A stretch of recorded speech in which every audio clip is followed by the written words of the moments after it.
Good day, everyone. Thank you for joining us today, right here back on Divine Women Empowerment Inspirational Talk with your favorite host, which is me, Caroline Flari, on our favorite TV channel called Global Conference Television. Today, we've got a male in the house. Yes, definitely a male in the house this time, and he is Mr. Samuel Baloyi. Welcome. Thank you for having me, Carol. Yes, he's a speaker, he's a coach, he's a man of God, he's an author, keep listing. I can't keep up with it. I can't keep up. Yeah. But thank you so much for taking the time to come into the studio to join and to talk to us about personal development, which I would like to link that we were talking about purpose and writing. Yeah. Because I've just picked up something unique about when you said something to me now earlier that if we don't record these things, no one will know about the developments in our lives and the walk that we have with God. Sure. So I would like you just to take us through a short of your journey about the books that, where you started, how you became an author, what inspired, and how you, through purpose development, what is your understanding, what is your teachings about it, and we'll flow from there. Yeah. With me, Carol, I think based on my personal experience, it takes time to discover your purpose. Most people discover their purposes whilst trying to be other people. Wow. Because when you lack a personal identity, you always want to imitate others, though you are limited when you imitate others. Imitation is limitation. You cannot excel in being someone else. But in that process of trying to be someone else, there's a point where I think you discover yourself, especially if you are pursuing what is in line with your life's purpose. So I'm a Sowetan. I was born in Soweto in a township called Deep Kloof. Yeah, that's where I was raised. I grew up under the environment where the role models are criminals. The role models are people who disrespect the elders. At school, you've got these guys, as Babiza is in Ngutu. They smoke marijuana, they smoke cigarettes, they disrespect teachers, and all of that. So growing up in that environment, it was not easy for one to lead a directed life because of the influences that are around you. But I think what happened to me is when God found me. I can't say I found God because I wasn't looking for him. But I'm sure. That's a good one. Yeah. Because everyone keeps saying, I found God. I found him. I never found him. So this time, when you were not looking for him, he found you. It's like just when they say when you're single, when you're not looking, they will find you. That's right. I was busy with my stuff. I was gambling, Daisi, Ekasi, and just living the life that every young man is living, Ekasi. Though I was not extreme. I never drank alcohol. I never smoked in my life. I never committed crime and all of those things. But though I was in that environment, so God was looking for me. I did not know until he found me. I remember the guy who invited me to church. We used to laugh at him. He used to carry these Bibles that have a red mouth. Yeah. So we Those old school ones. Yeah, so we used to laugh at him whilst he was going to church. But one day, it happened that I was the only one in the streets and everybody else was at home. I saw the guy passing by. I was bored. And the guy said, no, accompany me to church. Said, since I'm doing nothing, let me go with him. Wow. Yeah, that was the week where there was a church crusade. And then the word was preached. I repented. Of course, you know how it is. You see other people falling in church, you also fall. Yeah. And there are those times where you look whether there's an usher behind you. Who's going to catch me right Who's now? Who's going to catch me right now? So, but I went through that and I got born again and I never looked back. Unfortunately, the guy who took me to church backslided. But I'm still standing because it was not for him. Yes. It was for my God. So I'm still standing. I'm a banker by profession, studied banking, worked for FNB, worked for West Bank. But this calling and the purpose was burning within me. It was like burdensome. So I realized that working behind the computer in these companies, it's not me. There's more to this. I need to go out, impact and transform lives. So 2007 I resigned and pursued my calling of impacting and transforming lives through preaching the word of God, motivating and coaching people. So this ability of writing books began few years ago, maybe 5 years ago. It's not so long. It's when I associated with other authors and they told me that I have capacity. Okay. And I must then write down these things that I speak from the pulpit because more people need them. Okay. And other people will read about them in the books. So 2009, no, it's not 5 years ago, it's actually like 9 years ago. 2009, I preached a sermon titled Dreamers Never Die. One of my first books here, I think it's the third book from the top. That was the first book I wrote, Dreamers Never Die. It's from the sermon I preached 2009. And one of the guys by the name Dr. J. Lichuti, when I shared with him the sermon I preached, he said, that's a book.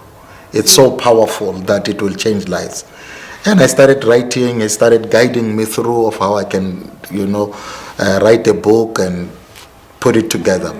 So I took his advices and wrote. From there, I wrote more books than he wrote because I never looked back. I became passionate about writing, developed training manuals, coaching manuals, mentorship manuals, and writing personal development books. So in personal development, that's what I campaign for because that's very key and that's very important in life. If so you don't, from the first book, it intro to many other books. To many other and books. The foundation that left was the personal development because of from what you personally encountered. That's right. To give birth to these books. That's right. You see, everything that is created by God, it's created with the need to grow. If it doesn't grow, it dies. Yes. With human beings, if you don't grow, you might not die a physical death, but you become stagnant.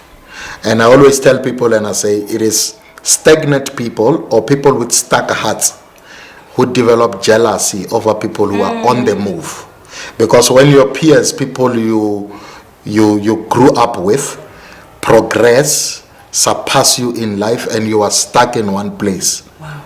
If there's nothing you are doing to improve yourself, the first temptation is to be jealous of them.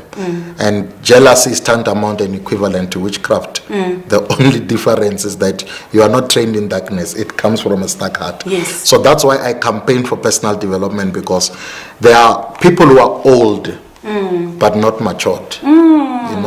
People are aging but not developing.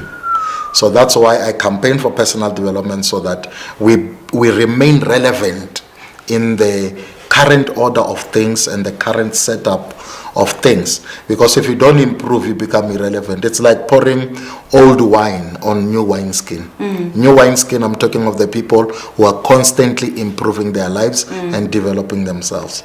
Look at Information Carol.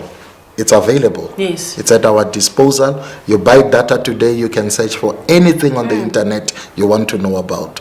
So people are on the internet reading, empowering themselves, developing themselves. So if you are a leader of such people, you end up becoming like a conveyor belt. So you are pouring out the things that you don't live yourself.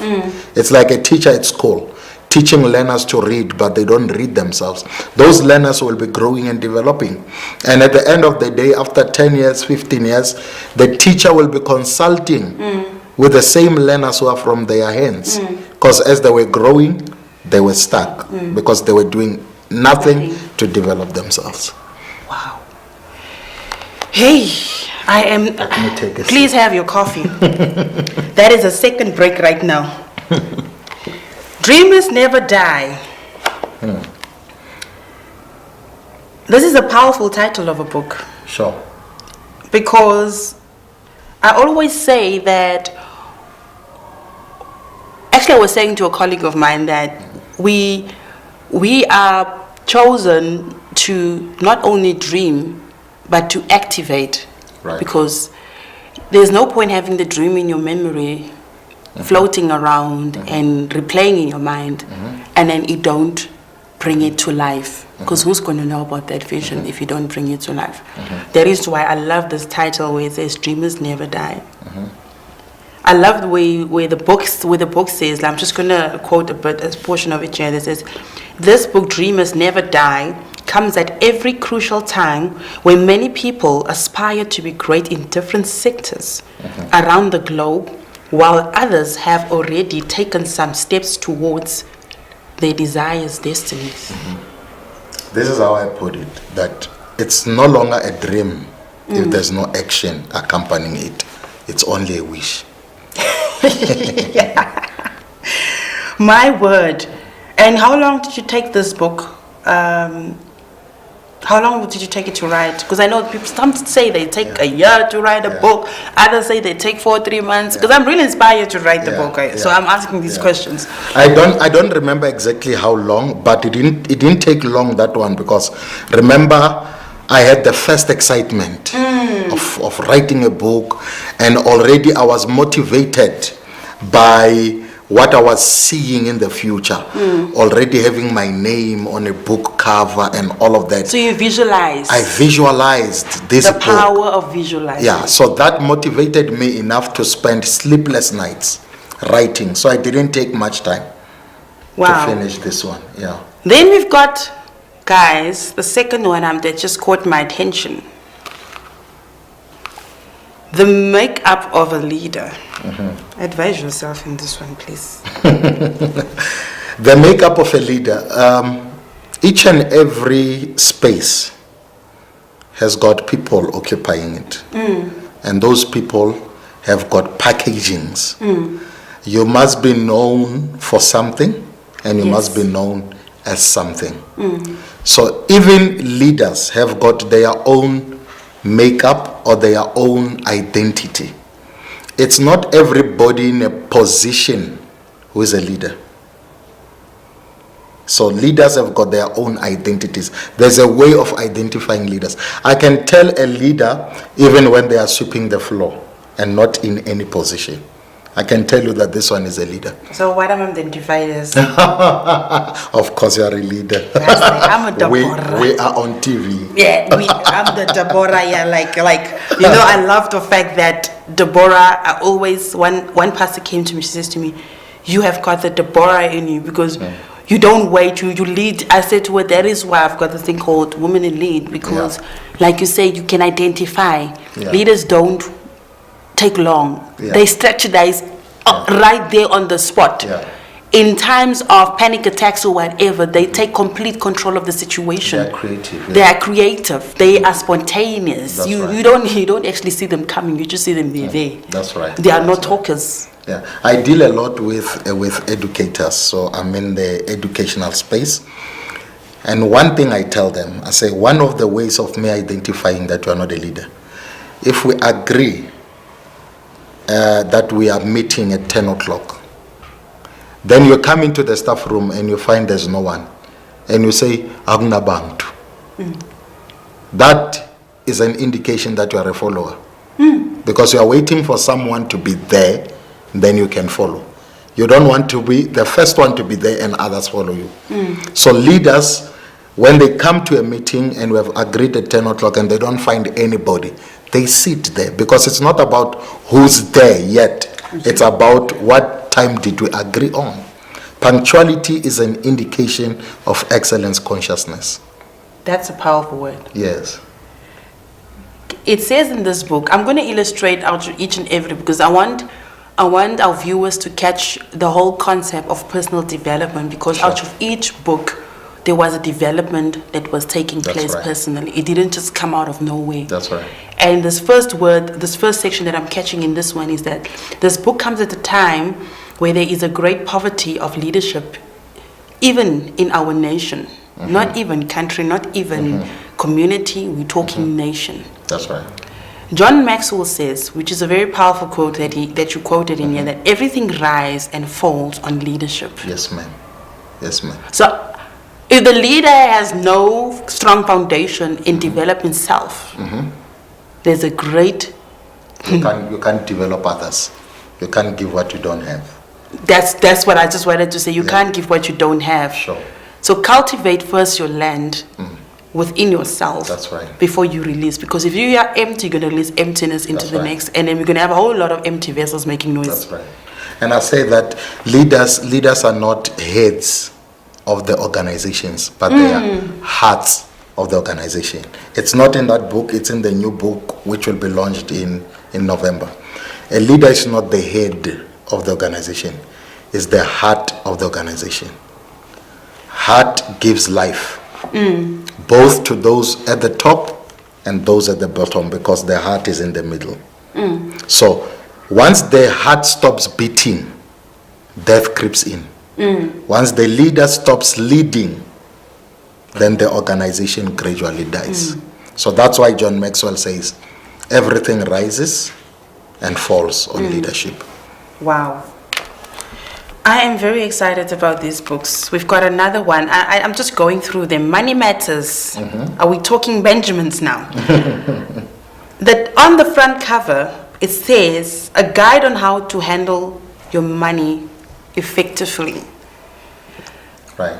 Let's talk money. Let's teach some of our viewers how to handle money from a personal development perspective. Yeah. This is where we should start. The problem is not how much people earn. I know everybody is calling their salary peanuts, and I say, if you can't manage peanuts, you can't manage peaches. It's a mindset. It's not about the size of the income. It's about your mindset. If you lack priority management, you instead of investing, you will consume. So you'll want to please other people at the expense of your peace and your future. And this is why you find people buying cars they don't afford, because they want to please other people. They are celebrated in the day, but at night they are crying. So money has got both seed and harvest, and you must differentiate between the two, because seeds are not edible. Seeds are not to be eaten, are to be planted. Harvest is to be consumed. But you must separate, because without planting the seeds, you don't have a secured future. This is what I said to some educators. And I said, I'm giving you a challenge. Go and check. Add all your incomes for all the years you've been a teacher. Check how much you've received so far. And they said, yo. I said, it's millions. You are a millionaire and you don't know. Because you are only waiting for $1 million to come at once. Then you will say you are a millionaire. Instead of building on top. This is what I'm saying. You've received it in peanuts form, but you were supposed to plant the seeds out of those peanuts in order for you to have something to show for it. That I've worked 20 years, this is what I've done with the money I've received. Because you have received a lot, but most people don't have anything to show. So people prioritize entertainment over development.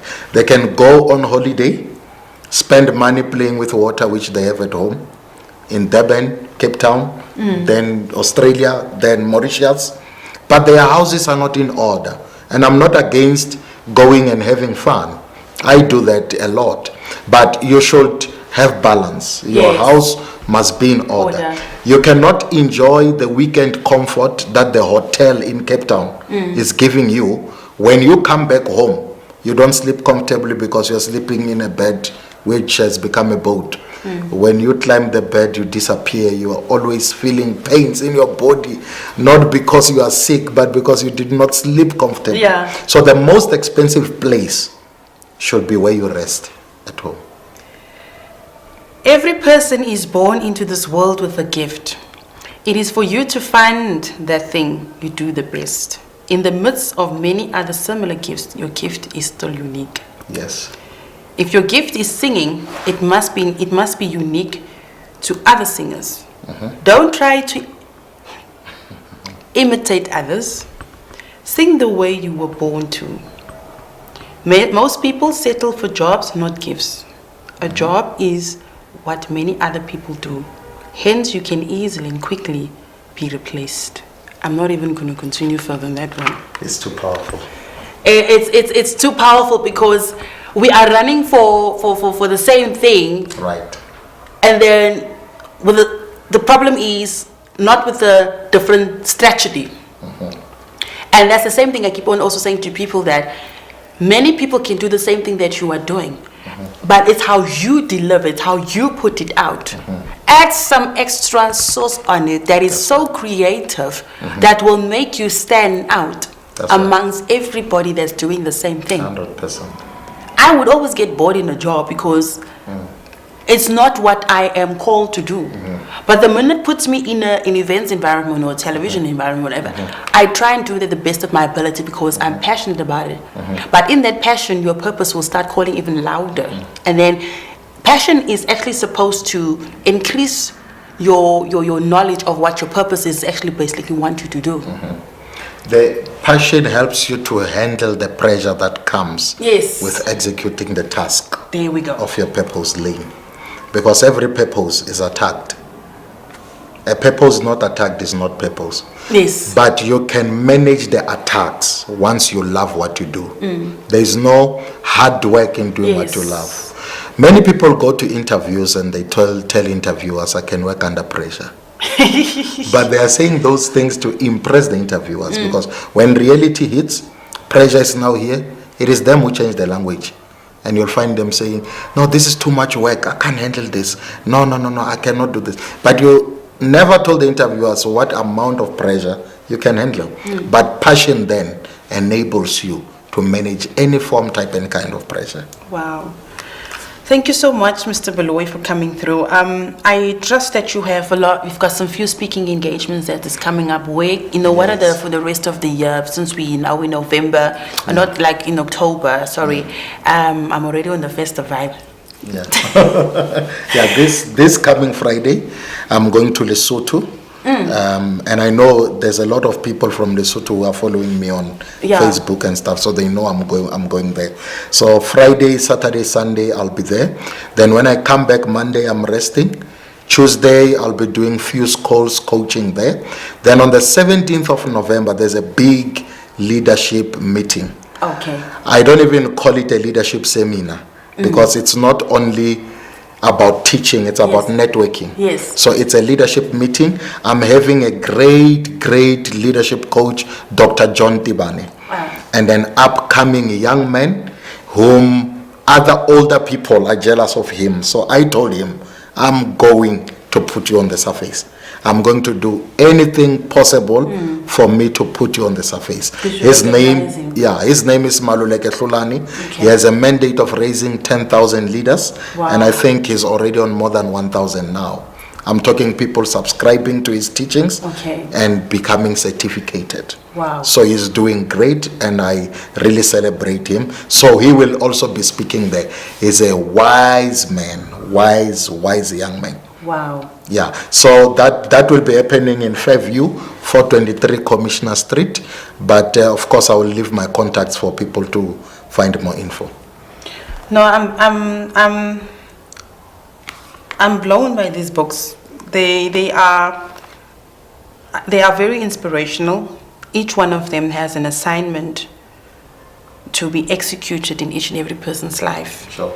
So if you want to get in touch with Mr. Baloyi on teachings such as leadership, personal development, finance, career direction, in ministry, in your calling, trust me, ladies and gentlemen, is one of the best chosen ones, because just for you sitting off air speaking to him or any other time, there's always impartation, there's always something. And even his viewers and those who are listening to him, they are never left empty-handed. There's always a turnaround in their lives. You don't have to sit the whole day with someone. One word of motivation or one word can change your life. One connection can change your life. It is all about aligning yourself for your assignment. It's also who you aligned yourself with. So to be aligned with people such as Mr. Samuel Baloyi, I bet you cannot go wrong. Thank you so much for coming through. Thank you. Please share your social media handles. Yeah, look, I'm not very good in those things, but but if people go to Facebook, I'm Samuel Baloyi. That's my personal account, and then we have a page, Samuel Baloyi page. That is what it's called. Twitter, I don't know the handle, but our email address is office@samuelbaloyi.com. Okay. Then the contact, it's 072 688 5064. Great. Well, there you have it. That is Mr. Samuel Baloyi right here on Divine Women Empowerment Inspirational Talk on our favorite TV channel, which is Global Conference Television. Thank you so much for joining us here today. I hope you've been inspired. I hope you've grasped some few, insights, especially on, leadership and personal development and purpose as well. This is your host, Carol Mhlari. Until we meet again next time, every Wednesday morning, stay blessed. Thank you.